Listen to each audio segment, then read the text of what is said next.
Assalamualaikum warahmatullahi wabarakatuh. Kami dari kelompok 2 akan mempresentasikan hasil diskusi dari kelompok 1 yang berjudul Angina Pectoris Stabil, yang beranggotakan saya sendiri Melia Sita, Rizky Andre Wibowo, Rizky Natasha Aurelia, Sita Nur Faradila, Umi Hanifatun, dan Zulfa Fadila.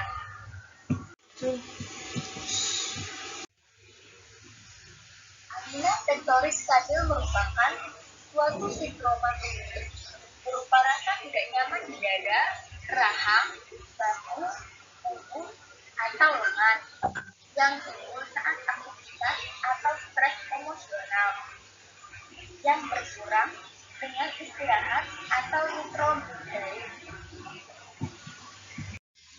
Identitas pasien, tanggal masuk rumah sakit 25 April 2020, yang bernama Nyonya SM, yang berumur 65 tahun, dengan berat badan 70 kg dan tinggi badan 160 cm.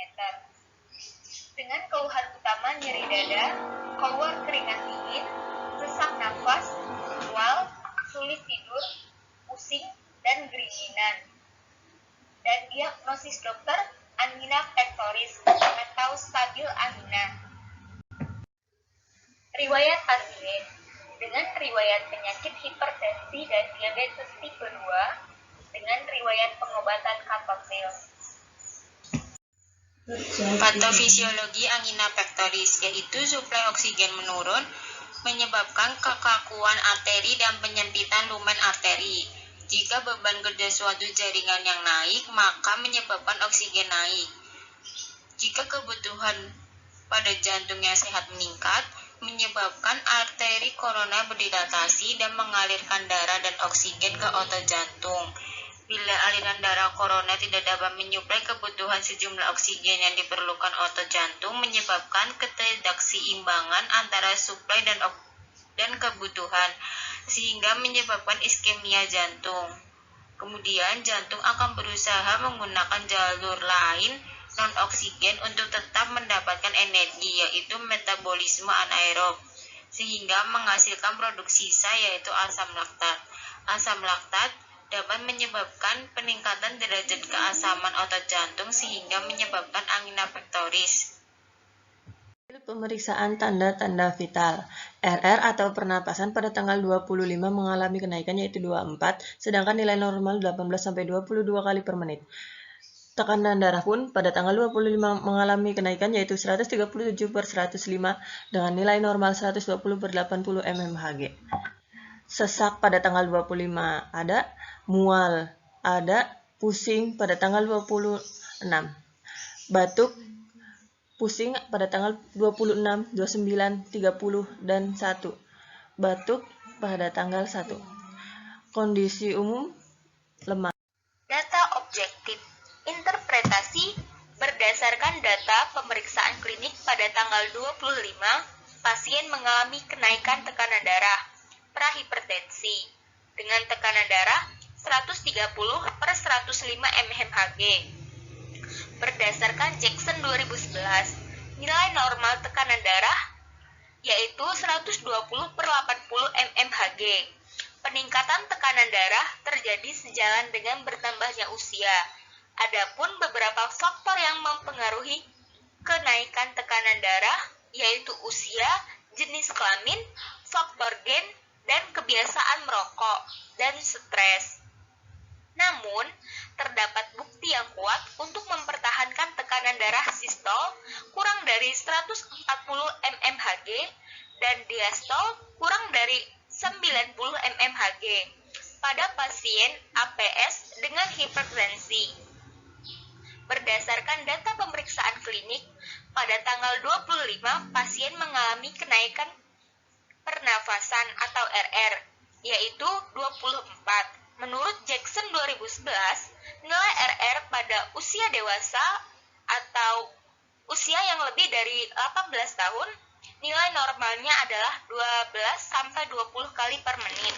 Selanjutnya, pasien mengalami sesak nafas, pusing, dan mual.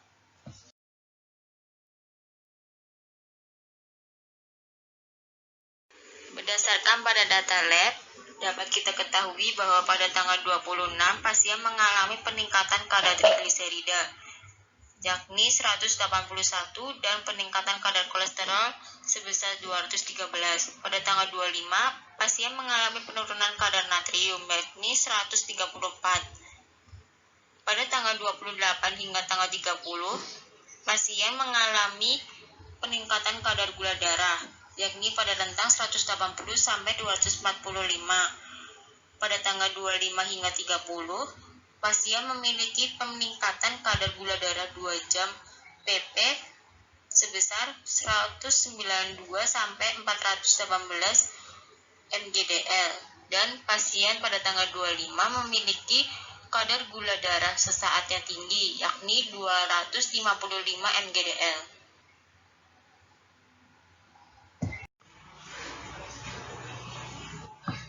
Masalah klinik pada pasien. Angina pectoris stabil. Pada tanggal 25/4 pasien memiliki tingkat respirasi yang tinggi, yakni 24 kali per menit, dari normalnya yakni 18 sampai 22 kali per menit. Pada tanggal 25/4 pasien juga mengalami sesak. Pasien tidak mengalami nyeri dan dada dari tanggal 25/4 hingga tanggal 2/5. Namun jika dilihat dari keluhan utama, pasien mengalami nyeri dada. Resep dokter ISDN 3 kali 10 mg PO, kesesuaian obat sesuai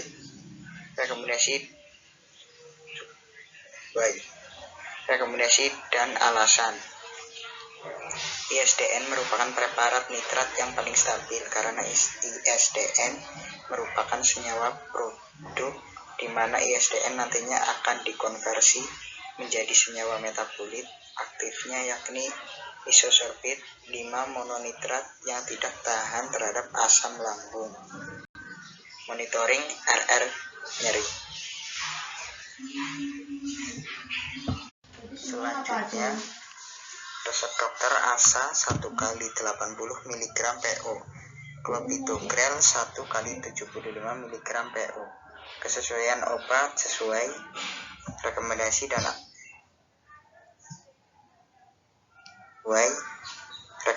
dan alasan. Tingginya kadar glukosa dalam darah pada pasien hipertensi dengan penyakit penyerta DM tipe 2 menyebabkan darah menjadi kental dan sukar membeku, sehingga untuk mengatasi kondisi tersebut diperlukan antikoagulan. Antiplatelet bekerja dengan cara mengurangi agregasi platelet sehingga dapat menghambat pembentukan trombus pada pembuluh arteri. Pemberian obat tersebut dapat mencegah komplikasi dari penyakit kardiovaskular akibat trombus dan penyakit cerebrovaskular seperti stroke, sehingga menurunkan resiko meningkatnya tekanan darah. Masalah klinik selanjutnya adalah hipertensi. Pada tanggal 25/4 pasien mengalami tekanan darah tinggi, yakni 137/105 mmHg, di mana tekanan darah normal diharuskan berada pada 120/80 mmHg. Resep dokter irbesartan 1 kali 300 mg PO, kesesuaian obat sesuai rekomendasi dan alasan. Berdasarkan data pemeriksaan fisik, pasien mengalami penurunan tekanan darah normal. Irbesartan merupakan inhibitor reseptor angiotensin 2. Secara selektif, irbesartan dapat memblok reseptor angiotensin 2 tipe 1 untuk menghambat aktivitas angiotensin 2. Irbesartan digunakan untuk pengobatan hipertensi, gagal jantung konggestif dan sejenisnya. Monitoring tekanan darah. Masalah klinik selanjutnya diabetes mellitus tipe 2. Pada tanggal 28/4 hingga tanggal 30/4 pasien memiliki kadar gula darah puasa yang meningkat, yakni pada rentang 180 sampai 245 mg/dl, di mana kadar normalnya yakni 60 sampai 110 mg/dl.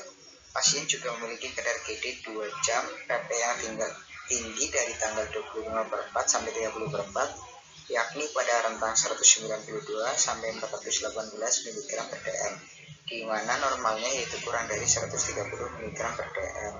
Dan pada tanggal 25/4 pasien memiliki GD sesaat yang tinggi yakni 255 mg per dl, di mana normalnya kurang dari 200 mg per dl. Resep dokter Insulatard Akrapid 444 UISC tidak sesuai kesesuaian obatnya. Rekomendasi dan alasan: pada saat pemberian insultan tunggal secara subkutan kadar gula darah mengalami peningkatan, namun setelah diganti dengan akrapid mengalami penurunan namun tidak signifikan. Obat antidiabetik yang paling banyak digunakan pada pasien DM geriatri yaitu insulin akrapid. Monitoring GDP, GD 2 jam, PT, GD sesaat. Interaksi obat omeprazol dengan clopidogrel. Mekanisme interaksi clopidogrel dengan PPI yaitu di mana clopidogrel merupakan produk yang harus dimetabolisme di hati sehingga dapat memberikan efek antiagregasi. Clopidogrel diabsorpsi pada usus kemudian dimetabolisme menjadi dua jalur secara kompetitif di hati. Pada jalur pertama, clopidogrel diabsorpsi secara cepat oleh karboksil esterase 1 menjadi metabolit tidak aktif. Pada jalur metabolisme kedua, clopidogrel dikonversi melalui dua tahap. Tahap pertama menjadi 1-oksoclopidogrel oleh CYP2C19, CYP1A2 dan CYP2B6. Kemudian menjadi metabolit aktifnya yaitu R130964 pada tahap kedua. PPI merupakan derivat produk benzimidazol yang absorpsinya pada saluran pencernaan dipengaruhi oleh P-glycoprotein transporter. H+ dan K+ adenosin trifosfat ATPase berada pada membran kanalikular pada separietal lambung, mengekskresi asam klorida dan proton yang menukar kalium dengan uraian ATP. Setelah diabsorpsi, PPI diaktifasi. Sulfonamis siklik yang teraktivasi akan berikatan secara kovalen dengan sistem ekstrasitoplasma yang merupakan residu dari H+, K+ ATPase dan menghambat aktivitas pompa proton atau sekresi asam lambung. PPI sangat efektif untuk menghambat sekresi asam lambung, namun dengan perbedaan farmakokinetik dan farmakodinamik dari obat-obat ini dapat mempengaruhi efek klinik serta memiliki potensi terjadinya interaksi obat. Semua obat golongan PPI selain rabeprazol dimetabolisme dan secara kompetitif menghambat CYP2C19 dan CYP3A4. Omeprazol merupakan inhibitor terkuat. Selanjutnya, clopidogrel dapat memberikan efek antiplatelet dengan cara membentuk ikatan yang dapat menginaktivasi ikatan disulfida dengan platelet reseptor P2Y12 ADP. Clopidogrel menghambat efek ADP pada reseptor P2Y12. Hal ini diasosiasikan dengan adanya defosforilasi intraplatelet melalui stimulasi vasodilator fosfoprotein atau vasodilator stimulated fosfoprotein. Proses fosforilasi dari vasodilator stimulated fosfoprotein dapat menggambarkan indeks reaktivitas clopidogrel terhadap platelet. Semakin tinggi indeks reaktivitas platelet atau platelet index reactivity, maka sering terjadi trombosis akibat clopidogrel. Omeprazol secara signifikan dapat menurunkan efek inhibisi platelet dari clopidogrel jika diberikan bersama omeprazol. Omeprazol dapat menurunkan efek clopidogrel dengan mempengaruhi metabolisme enzim hati CYP2C19. Kemudian ada terapi non-farmakologi. Terapi non-farmakologi yang dapat dilakukan yaitu merubah gaya hidup, kemudian olahraga. Olahraga dapat meningkatkan kadar HDL dan memperbaiki koroner pada penderita jantung koroner karena memperbaiki fungsi paru-paru dan memperbanyak oksigen masuk ke dalam miokard. Kemudian menurunkan tekanan darah, menyehatkan jasmani. Kemudian ada diet. Diet dapat mengurangi kadar hiperglikemia. Sekian presentasi dari kami. Apabila ada kesalahan, kami mohon maaf. Terima kasih. Wassalamualaikum warahmatullahi wabarakatuh.